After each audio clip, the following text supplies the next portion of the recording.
Good morning, I'm Sarah Fellows, WQXE News, and you're listening to Community Forum. This morning on Community Forum, Megan Stith, the brand new president and CEO of United Way of Central Kentucky. Good morning, Megan. Good morning, Sarah. Such a pleasure to be here. Thanks so very much for coming in. It's a busy time for you. You are brand new, not brand new to United Way, but brand new to this position. It's, when we make changes at United Way, we're doing a lot of things all at one time because there's so much work to be done. We just can't make one change in terms of leadership. We're moving, we're in campaign. So in terms of how it just feels busy, which is a great way to start out. Just seeing the community rallying around all the things we're doing. It is such a wonderful and encouraging way to start out my new role with United Way. And could you talk about United Way? I know people have seen it for years. It's been around the community for a long time, but may not know exactly what United Way does. So can you talk about its mission? Sure. And we have changed so much as an organization. Locally began operations 12 years ago. Prior to that, we're part of the family with Metro United Way.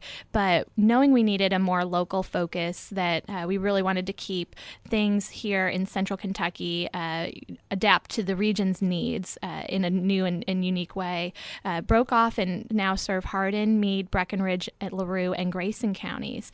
So for that last 12 years, we've even changed in that time frame, going from really just an agency that we were here to fundraise. We were here to make it easy for people to give, and that did a lot of good. It was very helpful to the agencies that we supported, but we saw issues continuing to get worse no matter how much money we raised. Seeing issues like 1 and 2 preschoolers going off to kindergarten and not being ready on that first day of school, and seeing issues of poverty and unemployment and families working multiple jobs and still not being able to eat and make ends meet. It's hard when you are having that success on a financial level, but not seeing the change and the results that we believe the community deserves. So we have refocused our efforts, and a lot of that due to Christopher Wilborn, our executive director's leadership, and our vision of our board, really looking at becoming a community impact organization. And what that means is leading with results and outcomes that we're hoping to see in the community, and working in a much more collaborative way with partnerships to create specific results. So we've identified very key issues that we feel are important to driving the reduction in poverty that we're hoping to see. But at the same time, having a much more focused approach, giving investors, giving volunteers, giving people in the community many more different ways to get involved. So it's not just about money. We are so much more than a fundraiser, and really want to mobilize the best resource of all, which is people. It's all about people and the talents that every single person can bring to the table, and whether that's a financial gift or the gift of time, ideas, creativity, any kind of resource, we want to help people plug into the community. So that's what we're about, is connecting people with ways that they can make a difference in their local communities where they live and work. And you all are looking, like you said, at systemic change, at trying to change the way things are happening so this doesn't continue. Yes, it is so important that we not just throw money at problems, that we just raise money and hope things get better. Right. That's not enough. I give to United Way out of my paycheck, and I want to give the same opportunity for any of our investors to give to something that works and gets things done. And we are dedicated to finding ways to break those cycles of poverty, which we know are so complex. And that's why we can't do it alone. It's not, it says it all in the name. It's a United Way. It is a way of doing things. It's not just an organization. It is a belief in this is going to take all of us. It is going to take every creative idea we can pull together. And really, the numbers are staggering. I saw that you all are saying poverty in Central Kentucky, 1 in 6 residents is in poverty. 1 in 4 of those children. I mean, it's heartbreaking, first of all, to think about. And you look around at your friends and neighbors and you think that can't possibly be right, but it is. It is. It is heartbreaking. I've had opportunities to see that firsthand. Previous to my work with United Way, was a children's librarian in Meade County, and did a lot with programming there, but never lost my love for sitting at the circulation desk, checking out books, answering questions from little ones about what books they should be reading.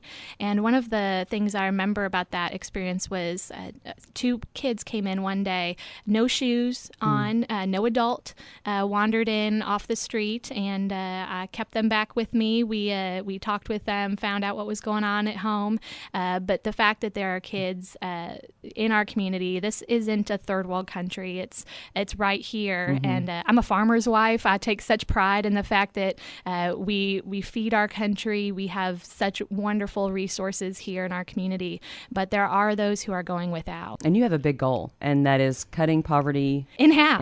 In half. That is a huge, audacious goal, which wonderful goal. we know it needs to happen. And my goal as incoming leadership of the organization is to work with our strategic planning committee and address a 2020 vision plan that will outline not just poverty, but some of the other results that we want to see in the community and how we're going to get there. It really changes the game when we talk about it's not just about dollars raised. It's about, how we can change the life of one family. Right. What's the value of that? That is a very complex question. Right. So I don't have every answer. I believe in the great minds that we bring around the table, and that is my role, is to convene those experts, to convene all 5 of our counties and representatives who know the local issues that is, even within one county, things can be drastically different from neighborhood to neighborhood. And you have to be on the ground to really understand that. Exactly. So we are conveners of those different ideas, and look forward to the expertise that will come forward in that process, and having a great plan we can present to our investors, to our volunteers, to let people know how they can plug in. So that's kind of the big picture. But you all have something going on right now as the year looks ahead. You're currently in campaign. Yes, we are always campaigning, as we call it. But I love how you all measure your years of service by how many campaigns you have done. I love that. That's great. This is my 4th campaign, which campaign is really just a word for asking.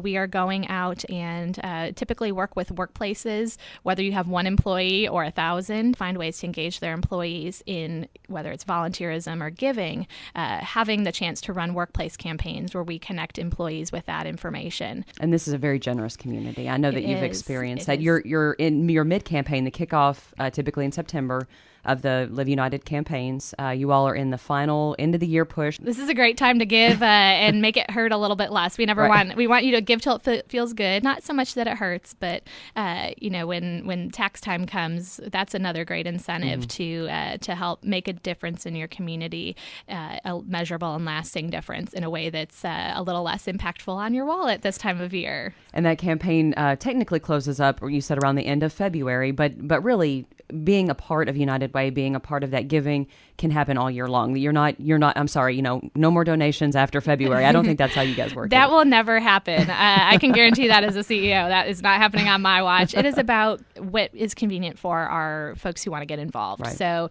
we run campaigns in workplaces, or again, individuals we have different ways of honoring loved ones with a gift. That's something I'm doing this Christmas to make it a little easier on my shopping list.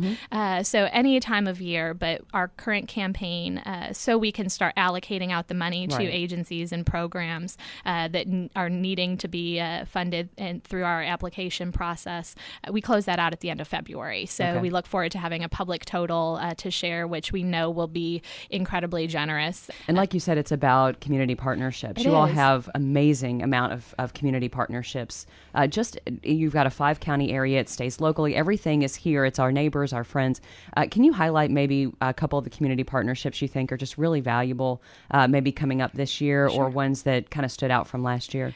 We are partnering with agencies. We have 22 different funded partners, and they're all available on our website if you want to learn more about some of the nonprofits doing amazing things in our community. With those agencies, they actually offer multiple programs. So there's 31 programs currently funded. Some of the partnerships that just are so exciting to me are some that we have with events actually coming up in January.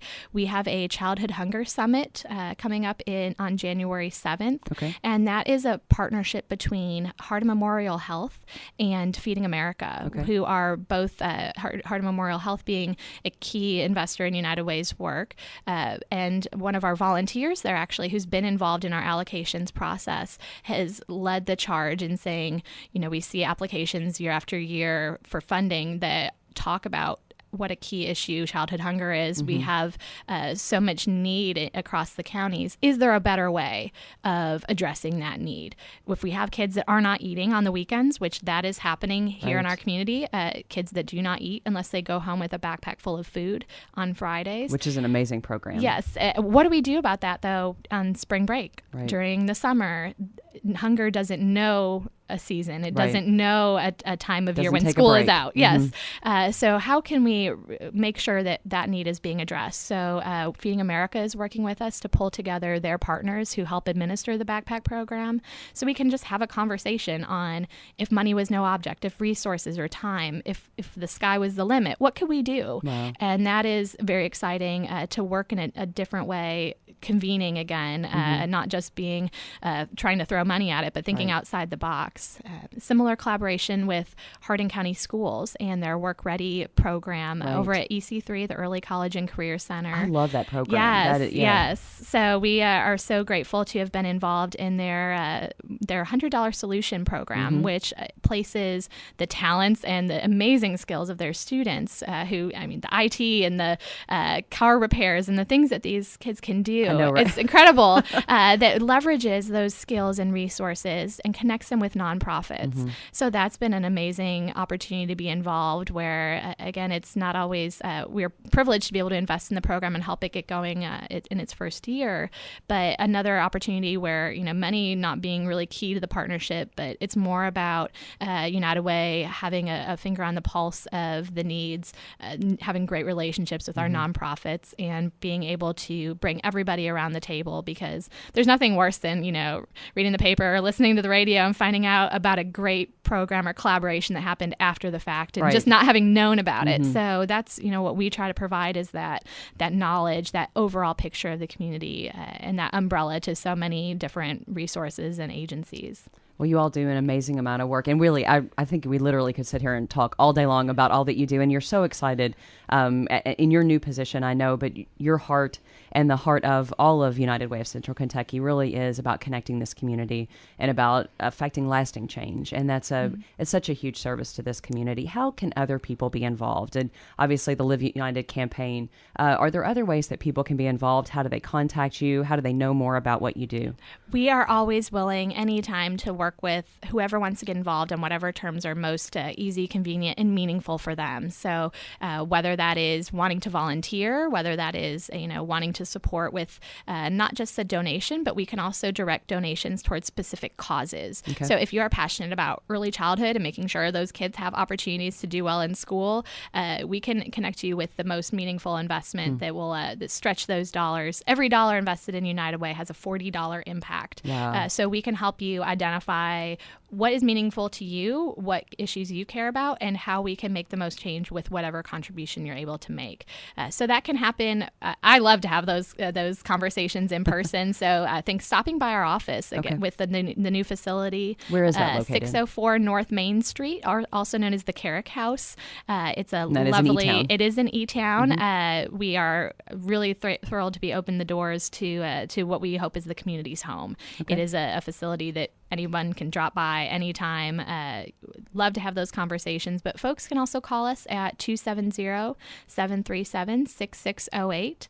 Visit our website at unitedwayck.org, or one of my favorite things is Facebook. If you need some good news in your news feed, add us on Facebook at United Way of Central Kentucky. All right. Well, so the message here is there's a lot, and if you want to be involved in your community at all, United Way is a great place to start. Yes. So Megan, thanks again for spending the morning with me. Again, I know we could talk about this forever, but just knowing what you all are doing for the community is it's a wonderful thing, and hopefully people can continue to be more involved in what you're trying to do. Thank you. For anyone who says the problems are too great, the system's too broken, people just don't care, they haven't seen what I see in Central Kentucky. So we are up to the challenge and look forward to making this an even better community.